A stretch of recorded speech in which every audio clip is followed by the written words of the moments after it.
مسجد کے اندر سوال کرنا منع ہے، بیٹھ جائیے۔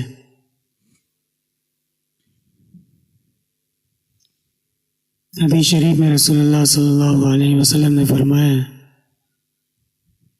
کہ شیطان مومن کے ہر عمل میں رخنہ ڈالنے کی اور اس کے نیکیوں کو خراب کرنے کی کوشش کرتا ہے۔ مثلاً اب ایک شخص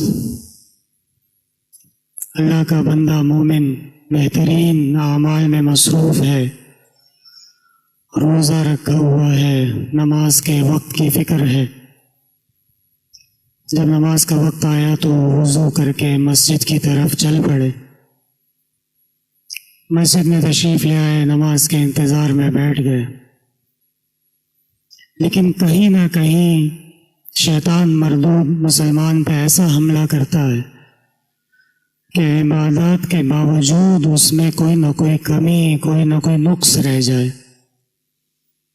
ہمارے بھائی پیارے مسلمان تشریف لاتے ہیں نماز کے لیے، اتنا وقت نکالا، محنت کی، وضو کیا، نماز کے لیے آئے، دعا کی اوقات ہیں۔ کیا اس میں برائی ہے کہ یہ نماز عین سنت کے مطابق ہو جائے؟ آخر ہمارے دین، ہماری شریعت کی تعلیمات، ان پر بھی تو ہر مسلمان نے عمل کرنا ہی ہے۔ مسجد میں تشریف لائیں تو ہمیشہ کوشش یہ کیا کریں کہ طہارت اور لباس اور اخلاق اور اعمال سنت کے عین مطابق ہوں۔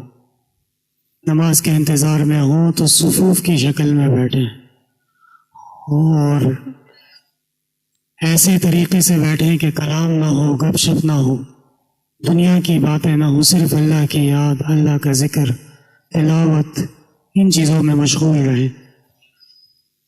سر پہ ٹوپی رکھ لینا یہ سنت طریقہ ہے۔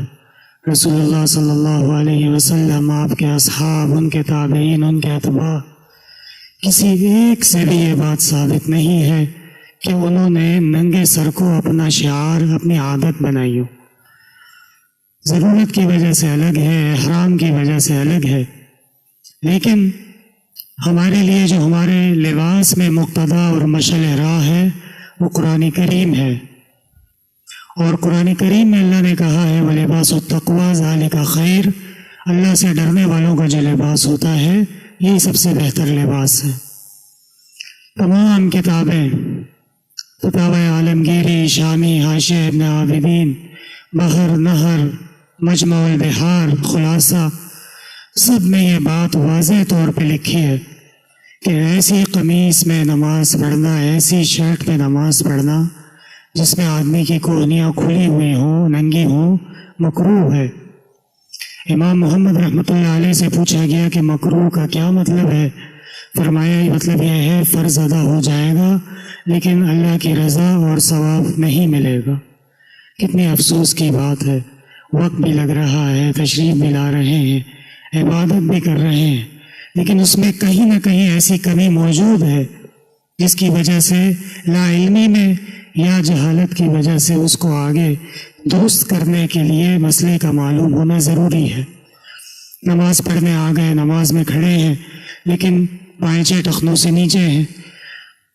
ابو داؤد شریف میں آپ صلی اللہ علیہ وسلم نے کہا ہے صلیت ولکن اسبلت ازارک وان اللہ تعالی لا یقبل صلاۃ مسبل الازار، نماز پڑھ رہے ہو لیکن تمہارے پائنچے ٹخنوں سے نیچے ہیں اور اللہ تبارک و تعالی ایسے بندے کی نماز قبول نہیں فرماتے جس کے پائنچے ٹخنوں سے نیچے ہوں۔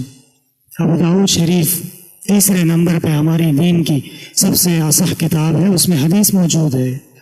اس پر عمل کرنا، اس کو سمجھنا اور ان باتوں کا اہتمام کرنا یہ ہر مسلمان کے لیے ضروری ہے تاکہ اس کے اعمال میں قبولیت اور حلاوت پیدا ہو جائے۔ الحمدللہ رب العالمین، لا الہ الا اللہ وحدہ لا شریک لہ، لہ الملک ولہ الحمد وہو علی کل شیء قدیر، لا الہ الا اللہ الحلیم الکریم، سبحان اللہ رب العرش والحمد للہ رب العالمین، نسألک موجبات رحمتک وعزائم مغفرتک والغنیمة من كل بر والسلامة من كل إثم، اللهم لا تدع لنا ذنبا إلا غفرته ولا هما إلا فرجته ولا حاجة إلا قضيتها يا أرحم الراحمين ويا أكرم الأكرمين. اللهم أعنا على ذكرك وشكرك وحسن عبادتك. اللهم إنك عفو كريم تحب العفو فاعف عنا، وإنا نسألك الجنة ونعوذ بك من النار. صلى الله تعالى على خير خلقه محمد وعلى آله وصحبه أجمعين برحمتك يا أرحم الراحمين.